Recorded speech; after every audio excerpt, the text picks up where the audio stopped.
গত বছরের 4 আগস্ট ছাত্র জনতার উত্তাল আন্দোলনে পুলিশ আর আওয়ামী লীগের সাথে আন্দোলনকারীদের সংঘর্ষে রংপুর নগরীর সিটি বাজারের সামনে মুন্না নামে একজন প্রকৌশলী নিহত হন। এ ঘটনায় 31 আগস্ট মুন্নার বাবা আব্দুল মজিদ বাদী হয়ে রংপুর মেট্রোপলিটন কোতোয়ালি থানায় একটি হত্যা মামলা দায়ের করেন। মামলায় আওয়ামী লীগের সাবেক মন্ত্রী, এমপি সহ 128 জনকে আসামি করা হয়।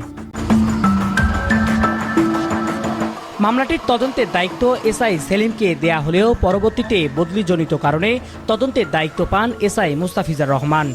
তদন্ত শেষে 92 জনকে আসামি করে অভিযোগপত্রটি পুলিশের হেডকোয়ার্টারে অনলাইনে দাখিল করেন তিনি।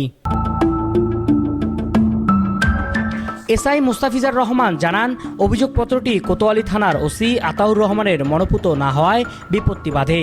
অনলাইনে দাখিলকৃত অভিযোগপত্রটি বাতিল করাতে মরিয়া হয়ে ওঠেন তিনি আরও জানান, মামলাটি থেকে আওয়ামী লীগের প্রভাবশালীদের নাম বাদ দিতেই অপকৌশলের আশ্রয় নেন আতাউর। ওসির আদেশ অমান্য করায় তাকে ছাড়তে হয় থানা। সেলিম সে ঢাকায় বদলি হয়, আমি তদন্তকারী দ্বিতীয় কর্মকর্তা হিসেবে আমার নাম আসে।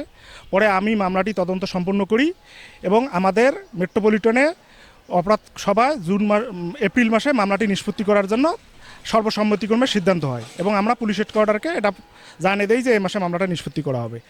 এ মোতাবেক আমি 18 তারিখে যখন মামলাটা আমি চূড়ান্ত এমি দাখিল করি, তখন অফিসার ইনচার্জ আতাউর রহমানের কাছে এমি নিয়ে গেলে সে আমারে বলে যে না, এই মামলার এসব বেশ কিছু অপরাধী ব্যক্তিকে বাদ দেওয়ার জন্য আমাকে চাপ দিতে থাকে এবং কিছু নিরপরাধ ব্যক্তিকে যুক্ত করার জন্য ওসি আতাউর রহমান আমাকে চাপ দেয়।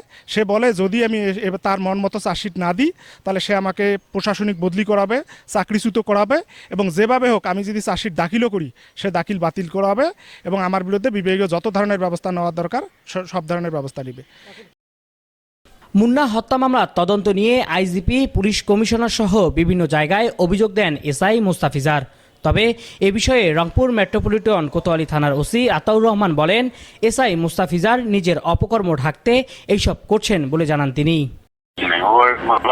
বদলি হয়েছে অনেকখানে ডাইনি তো বদলি করছে, আমি কি বদলি করতে পারি সেটা আপনি বলেন না। পুলিশের তাকে বদলি করে থেকে তখন তাকে মামলাটা তদন্ত করার হস্তান্তর করার জন্য নির্দেশ দেওয়া হয়। ঠিক আছে, তো সে মামলা হস্তান্তর না করেই তার নিজের মতো করে একটা অনলাইনে অনলাইনে নিজের মতো করে একটা চাকরির জায়গা সে নিজের অনৈতিক থাকার জন্য এটা করছে। তবে রংপুর মেট্রোপলিটন পুলিশের এই কর্মকর্তা বলছেন, অধিকতর তদন্তের জন্য পুনরায় মামলাটির দায়িত্ব দেওয়া হয়েছে ওসি আতাউর রহমানকে। এই মামলা তদন্তবার প্রাথমিকভাবে আমাদের এসআই মুস্তাফিজ করতেছিল। তো যেটা হয়েছে যে মামলার তদন্ত কার্যক্রমে আরও একটু ভালো কোয়ালিটি তদন্ত করার জন্য আমরা পরবর্তী আইওকে চেঞ্জ করে দিই আমাদের ভারপ্রাপ্ত কর্মকর্তা যিনি আছেন কোতোয়ালি থানার, উনি নিজে এটা তদন্ত করতেছেন। এই মামলার যথেষ্ট অগ্রগতি রয়েছে, আমাদের সাক্ষ্য গ্রহণ চলমান আছে।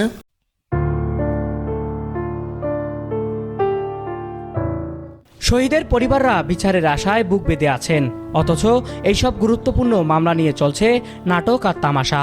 হতাশ আর দুশ্চিন্তায় দিন কাটাচ্ছে শহীদ মুন্নার পরিবার।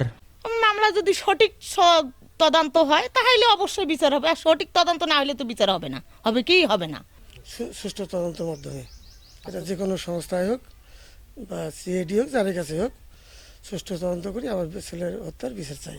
পুলিশ একবার আসছিল আমাদের এইখানে তদন্ত করার জন্য, আসার পর থেকে তাদের সাথে আমাদের কোনো যোগাযোগ নাই। ওনারা যে চার্জশিট দাখিল করছে সেটাও আমরা জানি না এবং ইদানিং শুনতেছি যে চার্জশিট দেওয়া হয়েছিল এবং উনিও ট্রান্সফার হয়েছে, এইটুকুই জানি। আপনার এই অপরাধ দমন যেমন আছে, পিপিআই আছে, তারপরে যে আছে, তার এইটা তাদের কাছে এই মামলাটা ট্রান্সফার করে সঠিক তদন্তর মাধ্যমে আমরা উপযুক্ত একটা শাস্তির দাবি করছি।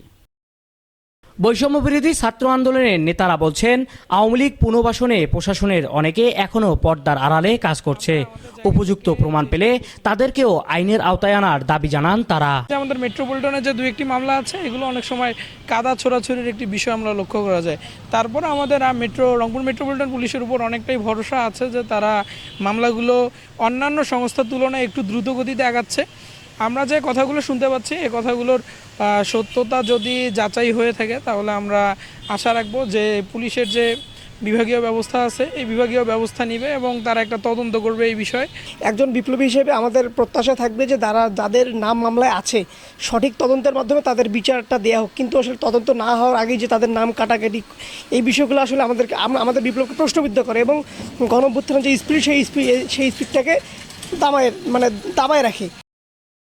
সমাজের সচেতন নাগরিকরা বলছেন, মামলা নিয়ে টালবাহানা আর মামলা বাণিজ্য বন্ধ করে হত্যাকারীদের দ্রুত আইনের আওতায় এনে জুলাইয়ের প্রত্যাশা পূরণ করবে প্রশাসন। আতিক হাসান, দেশ নিউজ BD 24।